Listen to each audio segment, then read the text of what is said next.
वो मनुष्य सृष्टि का बाप जो सृष्टि के आदि में मास्टर त्रिकालदर्शी बना था। शिव बाप कहते हैं मैं तो सिर्फ त्रिकालदर्शी हूं, लेकिन तुम बच्चे नंबरवार मास्टर त्रिकालदर्शी।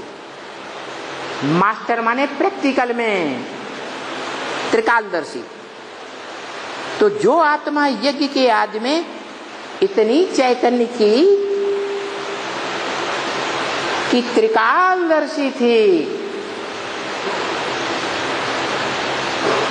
84 के चक्र में भूत काल में, भविष्य काल में, वर्तमान काल में क्या होने वाला है, कब होने वाला है, ये सारी सच्चाई की शक्ति, ज्ञान का भंडार किससे मिला था?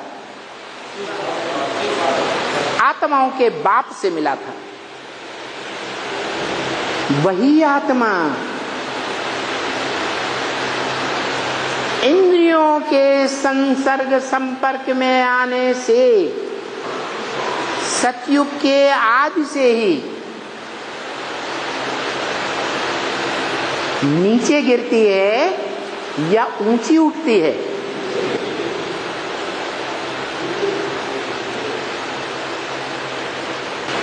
राधा कृष्ण को नीचे दिखाया,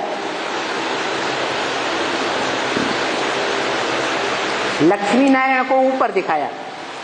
ये संगम युग है, ज्ञान की रोशनी ही इनका संसार है।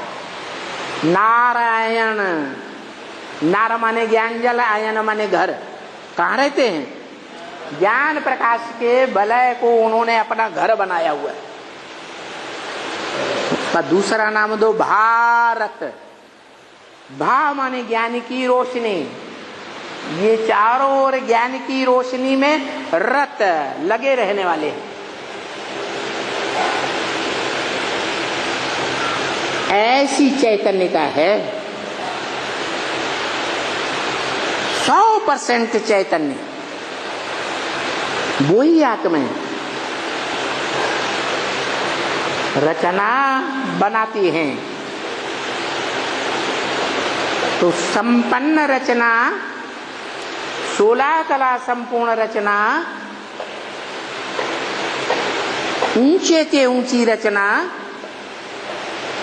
ऊंची से ऊंची स्टेज में रहकर बनाती हैं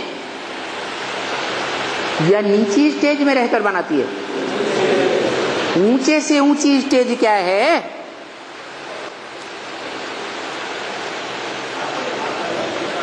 ऊंचे से ऊंची स्टेज है अतीन्द्रिय सुख। जो ज्ञानेन्द्रियां हैं, ये जो कर्मेंद्रियां हैं, इन इंद्रियों से परे की स्टेज। इन ज्ञानेन्द्रियों, कर्मेंद्रियों से कुछ लेना देना नहीं। ऐसी स्टेज बनाई है, कर्मातीत स्टेज जिसे कहा जाता है। उस स्टेज में रह करके इन्होंने, ध्यान से देखो, इनको भी और इनको भी,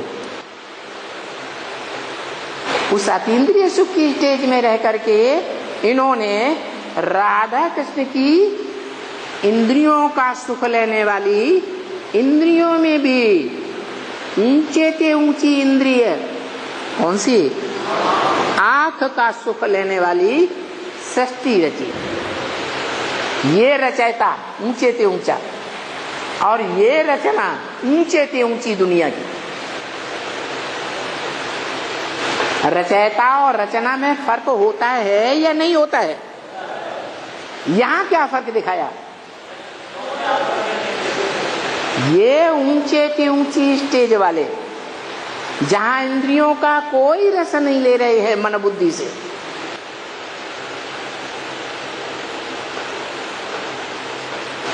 वो ऊंची से ऊंची स्टेज जब इनकी बनती है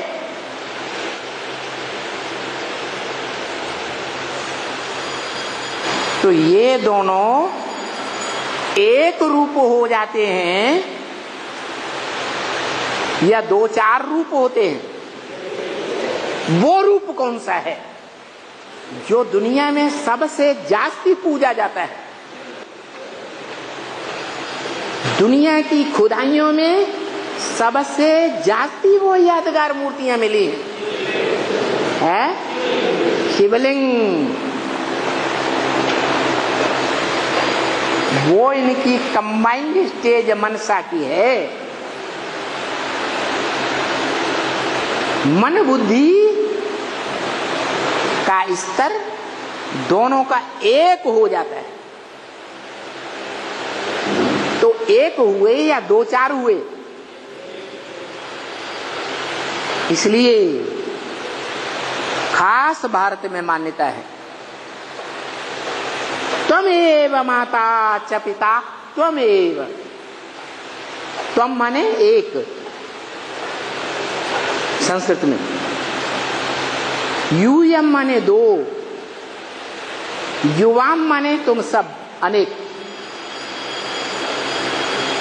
तू ही मेरी माता है, तू ही मेरा पिता है। तो एक के लिए बोला या दो चार के लिए बोला? वो एक कौन है? दुनिया पूजा कर रही है, खुदाइयां कर रही है, बोलिंग मूर्तियां मिलती भी हैं, लेकिन कोई नहीं जानता कि ये जो यादगार है इस सृष्टि का जो माता भी है पिता भी है। त्वमेव माता, तुम माने तू एक मेरी माता, त्वमेव पिता, तू एक ही मेरा पिता। दो नहीं, एक है या दो? एक। वो किसके लिए कहा गया? जो एक ही